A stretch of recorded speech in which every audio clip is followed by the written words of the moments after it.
بسم اللہ الرحمن الرحیم۔ السلام علیکم ٹو کلاس، امید کرتی ہوں آپ بالکل ٹھیک ہوں گے۔ آج ہم اپنی اسلامیات کی کتاب کے صفحہ نمبر 44 پر باب نمبر 4 کا پہلا سبق پڑھیں گے، والدین کا احترام۔ والدین کا احترام، چلیں پڑھائی شروع کرتے ہیں۔ احترام کا مطلب ہے عزت کرنا، عزت دینا اور ادب سے پیش آنا۔ والدین کے احترام سے مراد ماں باپ کے ساتھ محبت اور عزت سے پیش آنا ہے۔ والدین کے ہم پر بے شمار احسانات ہیں۔ ان کا سب سے بڑا احسان یہ ہے کہ وہ تکلیفیں اور مشکلیں برداشت کر کے ہماری پرورش کرتے ہیں، ہمیں تعلیم دلواتے ہیں اور ہمارے لباس اور خوراک کا خیال رکھتے ہیں۔ والدین کے ان احسانات کا تقاضا یہ ہے کہ ان کی خدمت کی جائے اور ان کے ساتھ عزت اور محبت سے پیش آیا جائے۔ اوکے بیٹا، احترام کا مطلب کیا ہوتا ہے؟ عزت کرنا، عزت دینا اور ادب سے پیش آنا۔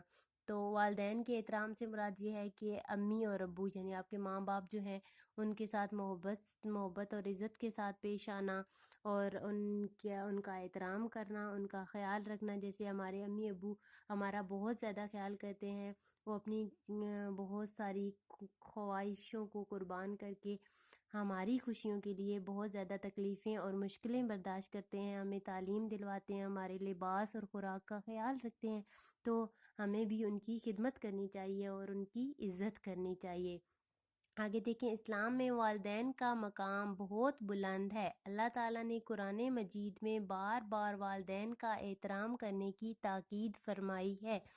اللہ تعالیٰ نے قرآن مجید میں جہاں اپنی عبادت کا حکم دیا ہے، وہیں والدین کے ساتھ اچھا سلوک کرنے اور ان کے ساتھ ادب و احترام سے پیش آنے کا حکم بھی دیا ہے۔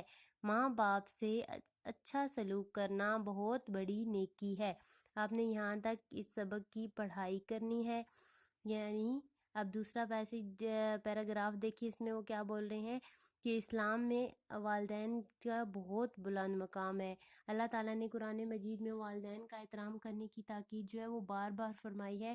اللہ تعالیٰ نے جہاں جہاں اپنی عبادت کا حکم دیا ہے وہاں پہ یہ بھی فرمایا ہے کہ اپنے والدین کے ساتھ اچھا سلوک کرو۔ والدین کے ساتھ اچھا سلوک کرنا بہت بڑی نیکی ہوتی ہے۔ آپ نے اس سبق کو 3 دفعہ پڑھنا ہے اور اس پر عمل بھی کرنا ہے۔ ابھی آپ گھر میں ہیں تو آپ نے اپنے ماما اور بابا کا خیال رکھنا ہے، ان کی عزت کرنی ہے اور ان کے ساتھ محبت سے پیش آنا ہے۔ اللہ حافظ۔